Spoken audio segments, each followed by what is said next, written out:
एगो मेरे प्रिय कवि पर निबंध लिखने के लिए आएगा। बिहार बोर्ड में मेरे प्रिय कवि पर निबंध लिखें या मेरे प्रिय पुस्तक या मेरे प्रिय पर्व, तो हम अपने मेरे प्रिय कवि पर मैं अपने निबंध लिखा हूँ। अब मेरे प्रिय कवि कबीरदास को मैं मान लिया हूँ, आप कुछ भी मान सकते हैं, सूरदास, जो भी हो आपका प्रिय कवि, ये अपना मन से लिखना है। तो आइए हम जो लिखे हैं आपको पढ़कर सुनाते हैं। तो हम कबीरदास के बारे में लिखे हैं, तो कबीरदास के सबसे पहले भूमिका लिखेंगे। तो कबीरदास जी का जन्म 1398 ईस्वी में काशी के लहरतारा नामक स्थान में हुआ। इनका पालन पोषण नीरू तथा नीमा नामक जुलाहा दंपति ने किया। इनका अपना सारा जीवन मानव मूल्यों की रक्षा और मानव सेवा में व्यतीत कर दिया। कबीरदास जी हमारे भारतीय इतिहास के एक महान कवि थे, जिन्होंने भक्ति काल में जन्म लिया और ऐसी अद्भुत रचनाएं की कि वे उभर कर सामने आई या उभर कर अमर हो गया या अमर हो गया, जो भी बोलिए। इसके बाद है इनकी विशेषता क्या है।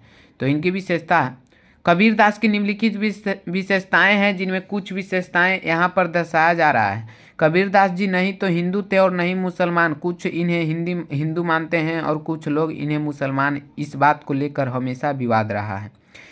ये रामानंद के शिष्य थे और बचपन से ही इनके ऊपर हिंदू धर्म के भाव और विचारों का पूर्ण प्रभाव था। सबसे मुख्य विशेषता तो यह है कि ये हिंदू और मुसलमान दोनों को एक समान मानते थे। इसमें कोई भेद नहीं किया। कबीर आत्मिक उपासना और मन की पूजा पर विश्वास करते थे। कबीर जो थे वह आत्मिक मतलब आत्मा पर विश्वास और उपासना मन की पूजा पर विश्वास करते थे। उन्होंने अब कहा है कि मन से जो ईश्वर को स्मरण किया जाता है उसी रूप में हमें ईश्वर मिलते हैं। पत्थर या मंदिर मस्जिद में जाने की कोई ज़रूरत नहीं है। इसके बाद है काव्यगत विशेषता, मतलब ये जो रचना लिखते थे उनकी विशेषता।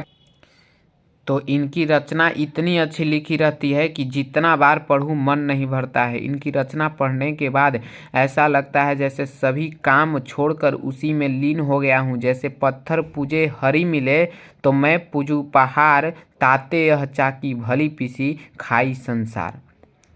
एगो उदाहरण के स्वरूप समझाया गया है कि पत्थर पूजे हरी मिले तो मैं पूजू पहाड़, ताते यह चाकी भली पीसी खाई संसार। मतलब इस पंक्ति के माध्यम से कबीरदास जी यह समझाने की कोशिश करते हैं कि अगर पत्थर पूजने से भगवान मिलते हैं तो मैं पहाड़ को ही पूजने के लिए तैयार हूँ, लेकिन अगर चक्की की पत्थर पूजेंगे वो हमें फायदेमंद है, क्योंकि वो गेहूँ को पीस कर भोजन बनाने में मदद करता है। इसके बाद लास्ट में तो जानवे करते हैं क्या लिखा होता है, उपसंहार।